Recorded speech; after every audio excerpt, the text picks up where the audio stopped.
नमस्कार, NMF news देख रहे हैं आप। मैं हूं आपके साथ अभिषेक पुंडीर। हरियाणा में सियासी रण सज चुका है। राजनीतिक पार्टियां अपनी गोटियां सेट करने में लगी हैं। एक तरफ बीजेपी है जिसे उम्मीद है कि वो तीसरी बार हैट्रिक जरूर लगाएगी, तीसरी बार सरकार जरूर बनाएगी। वहीं दूसरी तरफ कांग्रेस पार्टी को भरोसा है कि इस बार हरियाणा की सत्ता से वो बीजेपी को खदेड़ देगी और इस बार पूर्ण बहुमत की सरकार बना लेगी। तमाम तरीके के गठबंधन भी हरियाणा में इस बार देखने को मिल रहे हैं। क्या कुछ गठबंधन है उन पर भी चर्चा करेंगे, लेकिन फिलहाल हरियाणा से जो बड़ी खबर निकलकर सामने आई है वो है कि आज ही हरियाणा के मुख्यमंत्री विधानसभा को भंग कर राज्यपाल से मुलाकात कर अपना इस्तीफा सौंप सकते हैं। मतलब सौंप देंगे किसी भी वक्त। राज्यपाल बंडारू दत्तात्रेय से वो मुलाकात कर विधानसभा को भंग करने की सिफारिश करेंगे और कभी भी उसके बाद उन्हें राज्यपाल के द्वारा सरकार का, अब जब तक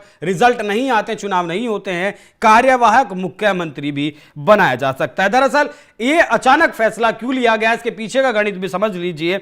दरअसल हरियाणा में जो आखिरी सत्र बुलाया गया था वो 13 मार्च को बुलाया गया था और संवैधानिक रूप से आपको 6 महीने में एक बार विधानसभा का सत्र बुलाना जरूरी है। इसीलिए 12 सितंबर तक का वक्त था। 12 सितंबर तक जरूर विधानसभा का सत्र बुलाना ही बुलाना था और आज 11 सितंबर में जब हम आपसे मुखातिब हैं, जब आपके सामने इस बात को रख रहे हैं, तो मतलब कल तक यानी कि 12 सितंबर तक सदन बुलाना ही बुलाना था, जो कि संभव मौजूदा परिस्थिति में नहीं है। तो ऐसे में इस संवैधानिक संकट को टालने के लिए मुख्यमंत्री को राज्यपाल से विधानसभा भंग करने की सिफारिश करनी पड़ी। विधानसभा के 2 सत्रों के बीच 6 महीने से ज्यादा का अंतराल नहीं हो सकता। यही संवैधानिक संकट है कि 6 महीने में दूसरी बार, मतलब 12 सितंबर तक उन्हें सत्र बुलाना ही बुलाना था, जिसकी वजह से जो कि संभव नहीं था और इसी वजह से अब ये विधानसभा भंग कर दी गई है और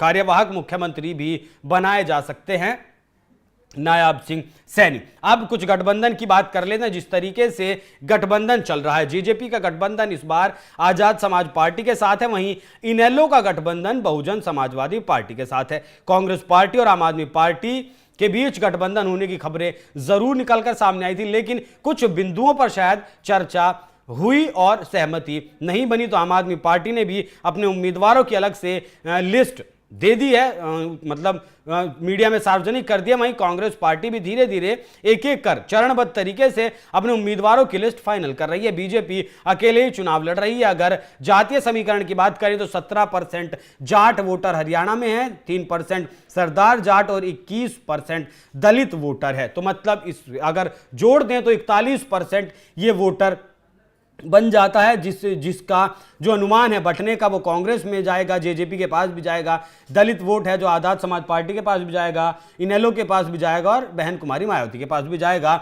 और आम आदमी पार्टी भी इस बार चुनाव में अपना किस्मत आजमा रही है। तो कुछ कुछ वोटिंग का हिस्सा वो इन सभी में से वो भी जरूर लेगी। भले ही एक वोट कटवा पार्टी साबित वो हो, जीत दर्ज नहीं कर पाए, लेकिन वोट कटवा पार्टी भी अगर वो साबित होती है तो भी उसकी बहुत महत्वपूर्ण भूमिका रह सकती है। फिलहाल विशेषज्ञों का ऐसा मानना है कि 50% भी अगर वोट जाता है कांग्रेस पार्टी के पास, इनेलो के पास, जेजेपी के पास, आजाद समाज पार्टी के पास और बसपा के पास, तब भी 50% वोट में बीजेपी अकेले है। तो बीजेपी अगर थोड़ी और मेहनत करे और जो 10 साल की उसकी एंटी इनकम्बेंसी लोकल लीडरशिप की है, जो विधायकों की के जो भूमिका है लोकल स्तर पर, उसे अगर वो साधने में कामयाब रहे। कुछ लोगों का यहां तक भी कहना है कि मोदी और योगी अगर हरियाणा में चुनाव प्रचार करने आते हैं तो हरियाणा में बीजेपी के लिए बहुत बेहतर हो सकता है। हालांकि सारी समीकरण मैंने आपको बताया। क्या कुछ समीकरण बनेंगे 5 अक्टूबर को वोटिंग के बाद, वो नतीजे सामने आई जाएंगे। इस बार हैट्रिक बीजेपी लगाएगी